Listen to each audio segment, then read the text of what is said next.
All right, let's just get right into it. If you're a podcaster, you need to know that the game has completely changed. The old playbook, it's broken. So today, we're going to hand you the new one. This is your roadmap to not just survive, but to actually thrive. And it all comes down to one crucial shift. First things first, you have to understand what you're up against. Look at that number, 4 million. That's how many other podcasts are out there right now, all fighting for the exact same, very limited resource, a listener's attention. In a field this crowded, just having great audio, I'm sorry, but it's just not enough to get discovered anymore. And this quote, man, it just frames the stakes perfectly. Michael Olatunji from Outset Studio puts it so bluntly. An audio-only approach means you're leaving money on the table. And he's not just talking about actual dollars, right? He's talking about connection, engagement, and the growth you're leaving behind by not embracing a visual medium. So that brings us right to the core of this whole thing, the undeniable massive shift toward video. This isn't just a trend anymore, it's the main way people consume content. And if you want to reach your audience, well, you have to go where they already are. And hey, don't just take my word for it. Let's look at the hard data. This research from Edison is pretty wild. A full third of weekly podcast listeners, their #1 go-to platform is YouTube. Yeah, that's more than Spotify, and it's double Apple Podcasts. The takeaway here is crystal clear. YouTube isn't just a video site anymore. It's the biggest podcasting platform in the world. To really get the urgency here, we actually need to look back in time a little bit. And believe it or not, there's a huge lesson for creators today hidden in the history of 80s pop music. The only question is, are we going to pay attention to it? Podcaster Jeff Dwoskin nails this analogy. Think about the rise of MTV. You had these stars who were absolutely huge on the radio. But when music videos came along, the ones who refused to adapt, the ones who thought their audio was enough, poof, they vanished. We're seeing that exact same pattern play out right now. Okay, so you're convinced, but now you're probably picturing some complicated, expensive studio setup, and the panic is setting in. Well, take a deep breath. The good news is it's not like that at all. We're going to demystify it, because getting a quality setup is so much more accessible than you think. Let's start with the foundation. Lighting. Seriously, before you even think about a camera, get your lighting right. It is the single biggest thing that makes you look professional. We don't need a huge budget. Even just facing a window makes a massive difference. Aim for a clean, natural daylight look. That 5500 Kelvin number is a great benchmark to shoot for. Next up, sound. And let me be really clear about this. This is a non-negotiable rule. Do not rely on the microphone that's built into your camera. The difference in quality between that and a dedicated microphone is just night and day.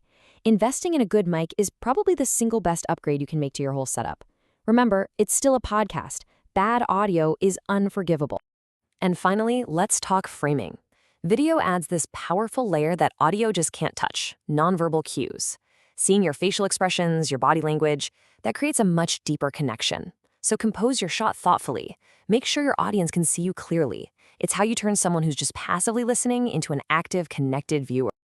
All right, you've got your setup dialed in. Now let's move from production to the real magic of video, discoverability. We're going to talk about how to create content that doesn't just fizzle out after a day or two, but actively finds new audiences for you months or even years down the road. The key concept here is search-led discovery. This is a huge strategic shift. Instead of just hoping someone stumbles on your show in some crowded app, you are actively making content that answers the questions people are typing into Google, YouTube, and Spotify. Your show becomes the solution they're looking for. So how do you do it? Well, think of this as your optimization checklist. A compelling title and a high-contrast thumbnail make people click. A detailed description filled with keywords helps the algorithm understand what your video is about. Timestamped chapters, relevant tags, each one of these things is a signal that helps the right audience find you. And this is the workflow that puts it all together. It's a simple, really powerful loop. 1, you record one main video episode. 2, you pull out all the best moments, the funniest bits, the most valuable points, and you turn them into 3 to 8 short clips. Every single one of those clips acts like a little trailer, a breadcrumb leading new people back to your main content. One recording session can fuel a whole week of discovery. This all leads us to a really crucial topic for any creator who's thinking about the long-term sustainability. Because relying completely on social platforms is risky. The real goal here is to make that strategic move from being a renter of your audience to becoming an owner. And this slide just shows the difference perfectly. As a renter, you're totally at the mercy of algorithm changes and new rules. Your business is basically built on someone else's property. But as an owner, you have direct access to your audience. You're building a stable asset that you actually control. So what does ownership actually look like? Well, it's pretty much these three things. A website that acts as your central hub, an email list, which is the single most important tool you have for direct, unfiltered communication, and finally, different ways to make money beyond just ads, things like paid memberships or products that you offer directly to your community. So we've covered the tactics, the why, the how, the business case. But I want to end by looking at the ultimate potential of all this. Because when you combine a strong visual medium with a dedicated audience that you own, you don't just get views. You can create an entire world for your community to explore. It unlocks this incredible ability to create content that is so rich and so layered that it inspires a community to form around it, to debate it, to find meaning that you never even intended. It's the difference between just another episode and a real piece of culture. To show you what I mean, let's look at a kind of unexpected example. This comes from a fan theory about the movie Fantastic Mr. Fox.